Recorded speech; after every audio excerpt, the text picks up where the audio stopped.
Trust the only payment solution developed for attorneys and recommended by 47 state bars, LawPay. Your child is getting ready to start law school, and you want to be as supportive as possible. But are there times when your support might cross the line?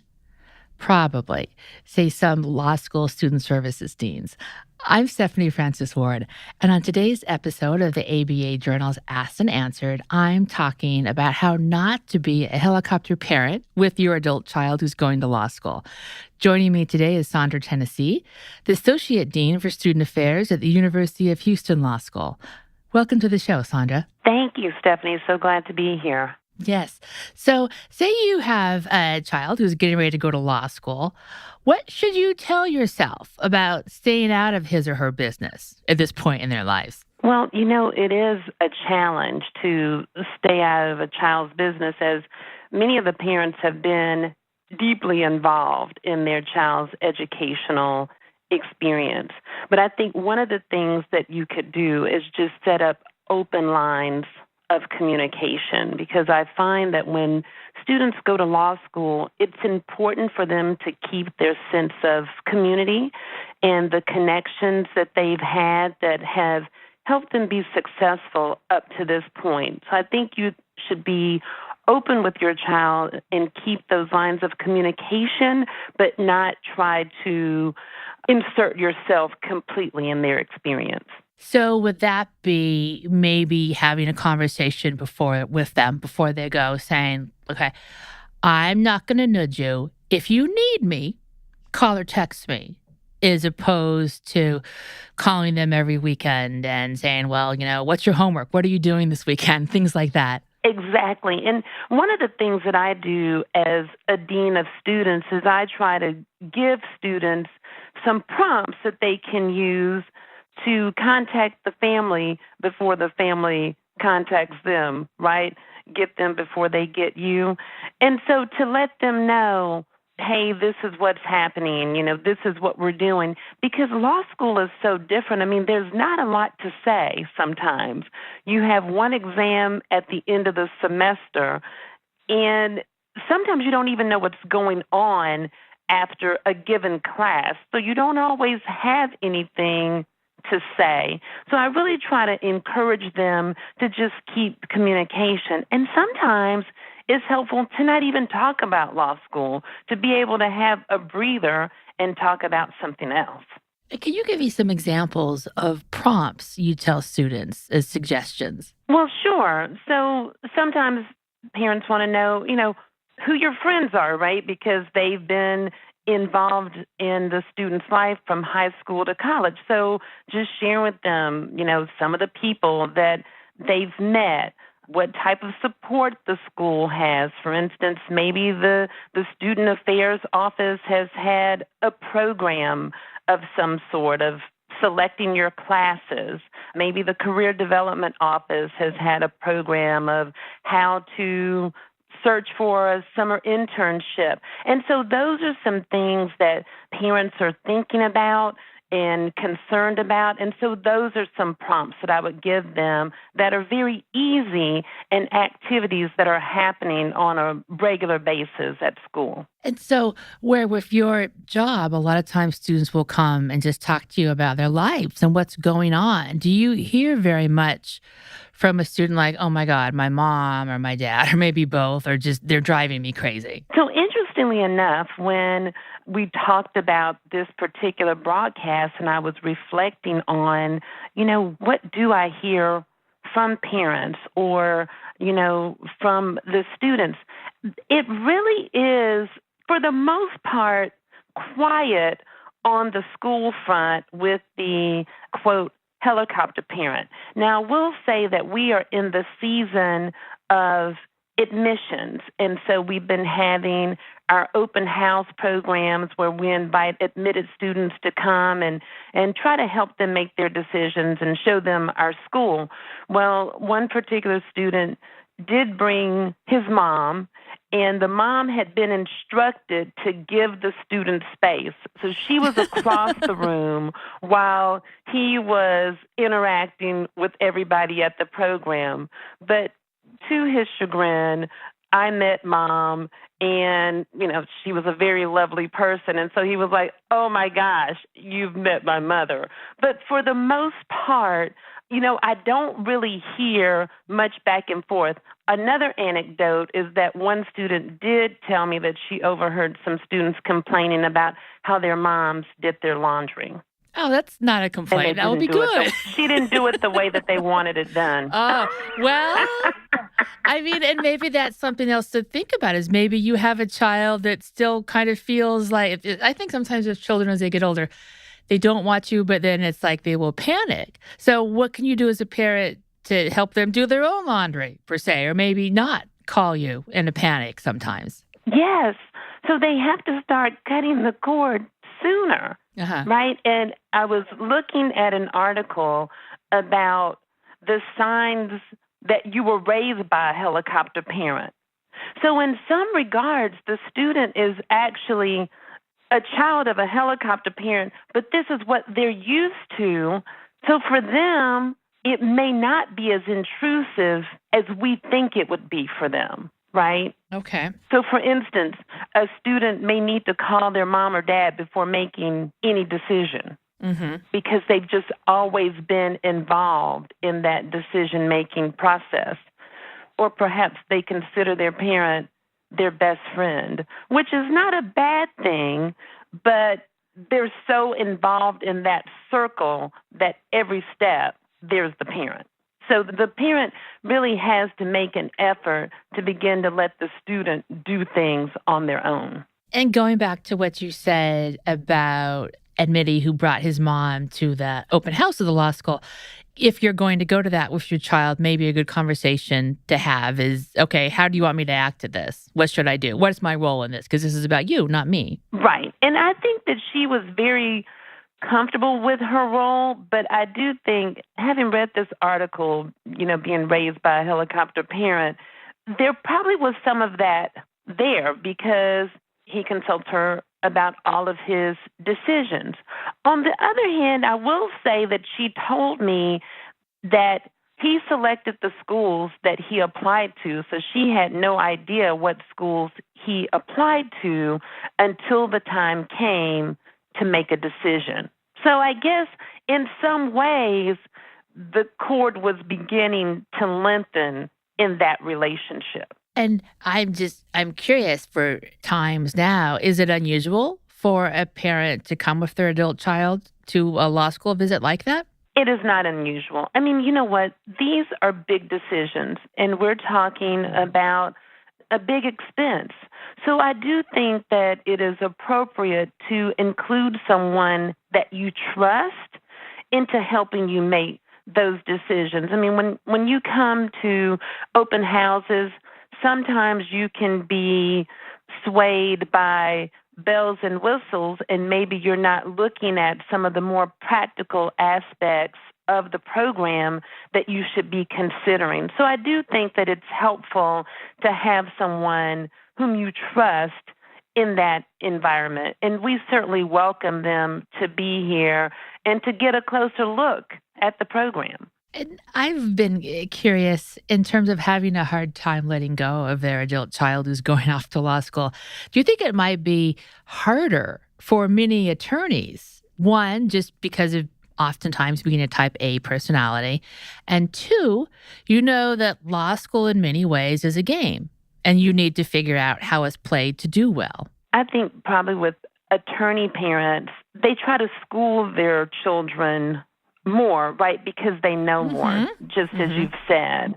So they really try to lay out this is what grades mean in your first semester, in your first year. This is the type of clerkship that you should get. And so those type A personalities lay out, okay, here is the particular game plan that you should think about when you go into the program. And with that, it could certainly cause the student some stress of trying to live up to that game plan that has been outlined. And what about, have you noticed any differences with law professors who have children who go to law school? How involved do they tend to be or want to be? So, I don't think it's any more or less than an attorney. parent, the difference with a law professor is that they may understand some other nuances about law school. For instance, in the first year, the school picks which section a student is going to be in. So if a child is coming, say, to the professor's own school, they might have some preferences about which section or which professors they would like for their child to have or maybe not have during their first year of law school. And that's just something that, being an attorney, you wouldn't necessarily know the particular nuances in the school in the same way that the professor would know. Do you think if someone is a law professor or on the administrative side, is it a good idea to have your child go to law school where you work?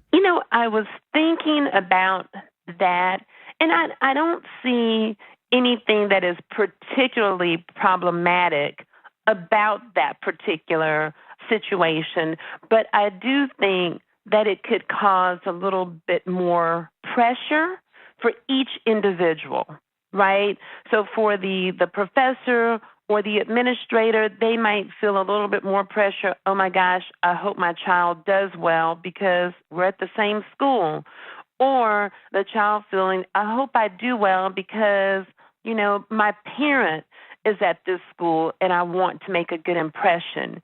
Each would want that particular outcome during the child's education, but even more so because they're right there in the same environment. Okay.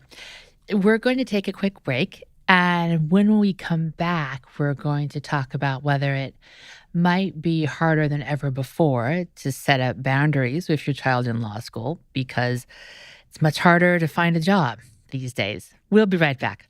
Did you know that attorneys who accept online payments get paid 39% faster on average than those using traditional payment methods? With LawPay, the only payment solution offered through the ABA Advantage program, you can accept client payments online, via email, or in person, no equipment needed. Visit lawpay.com/podcast to sign up and get your first 3 months free. And we're back. I'm Stephanie Francis Ward, and on today's episode of the ABA Journal's Asked and Answered, I'm speaking with Sondra Tennessee, an Associate Dean for Student Affairs. We're talking about law students and helicopter parents and how you can avoid being one if you have a child who's about to start law school. So, Sondra, I'm curious, it's so much harder to find work now, and oftentimes the salaries aren't what they were a decade ago. All of these things, it's stressful to be a law student, and it's probably stressful to be their parent as well. Do you think it's harder to, follow the boundaries set between you and your child and not get over-involved because there's so much anxiety about, what kind of job your child is going to have once he or she graduates and passes the bar? I think that boundary could be difficult, mainly because the parent is thinking about the marketplace when they were in school and how things were done during that period of time, as opposed to what may be done now. They also, the parent, might be thinking about the resources that were available when they were in law school versus the resources that are present now. And so one of the things that I would want to encourage that parent to do is to have the student seek out the resources that school has to offer, because I do find that sometimes students don't get the firsthand information and firsthand experience, and they base their decisions on somebody else's experience. In this case, perhaps their parent, when actually the support and the guidance is much greater than it was when their parent was in school. So how can you encourage your child to take advantage of those resources without being a complete nudge? Well, I think one of the things that they could do is really just ask, what are the resources? And have more open-ended questions, right? And not tell them what to do, but really engage them and listen to them and see, if they have some angst about taking advantage of those services. Sometimes it might be because, the child hasn't done as well in their academics in law school, and so they feel that the resources aren't available to them because they're only available to the top 10% of the class, which oftentimes is not the case. And so I think really just listening to the student and then encouraging them to check out the resources for themselves. We spoke earlier about whether it's harder for attorneys to pull back when their kids go to law school. I was curious. I would imagine that somewhere some attorney parent has helped his or her child with the paper that they have to write. Do professors, can they tell or have a good sense of whether or not the student wrote it or how much work the student did, do you think? That's such a good question. And I would say maybe. And the reason why I say that is because usually with papers, say if you're doing a seminar paper, you have to do several drafts of the paper.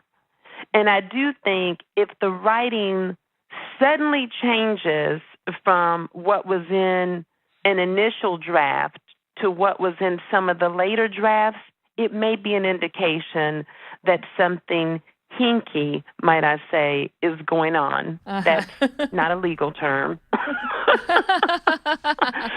But what we really do, they're always very sensitive to plagiarism, more or less, and not giving appropriate attribution to those sources that an individual is using. But I do think when you get into the analysis portion, that is really the student's work, that's going to come through as to whether there may have been a change in writer, again, based upon those earlier drafts, and if, the writing is inconsistent.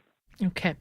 And in your career, what are some of the craziest stories you've heard about a helicopter parent at law school? I know before we started, I had mentioned that I had heard that a student had texted her mom during class because she couldn't read the law professor's writing. So the mom reportedly emailed the law professor and said, hey, your students can't read your writing. You need to write neater. What are... Well, we have received a call once from a parent who wanted us to reschedule the student's exam, and we told the parent, well, if the student needs their exam rescheduled, we're going to need to talk to the student about that. We're not going to be able to change anybody's schedule based upon someone else. And so parent called second time and yet a third time. And so we finally contacted the student, who was super embarrassed and had no idea that their parent was calling trying to get the schedule changed. Another time I had a parent who wanted to have her child withdrawn from a class because she didn't feel that she was really connecting with the professor, and so she just really felt that the student needed to be withdrawn from the class. What happened there? Well, the student needed to stay in the class and take the exam. And then, of course, on the career side, we definitely have had situations where, parents have had questions for not only our career office, but then wanted to further contact a firm to get a little bit more understanding of a benefit package or what other types of resources were available. Right. Well, what did you tell them? Well, we talk to them and maybe give them some prompts to share with their student that they may want to get the additional information. And then we have a conversation with the student to encourage them to answer their parents' questions without parent particularly calling the firm. Yeah. So say that you want your child to be as prepared as possible for law school and you don't want to get in their way. What is the best piece of advice you have about how you can help within your boundaries? Well, one of the things, and I think this may be difficult for parents to do, but really making sure the student is connecting with their purpose of coming to law school. And the reason why I think that that is difficult, because people come for a variety of reasons. But as we know, law school is challenging because it's an intense program. And if people don't really know why they're there, it makes it even harder. So I think one of the first things that a parent can really do is ask the student, what are your goals for going to law school? And that doesn't necessarily mean that they have to know exactly what type of law they want to practice, but to know that the student is really going because they want to go and not because they think that the parent wants them to go. Ah, I see. That's very good advice. And that's everything we have time for today, Sondra. I want to thank you so much for joining us. Well, I am delighted to be here. I hope that some of the information I shared will be helpful. I'm sure it will be. And listeners, thank you for joining us as well. If you like what you heard today, please rate us in Apple Podcasts. We'll see you next time for another episode of the ABA Journal's Asked and Answered.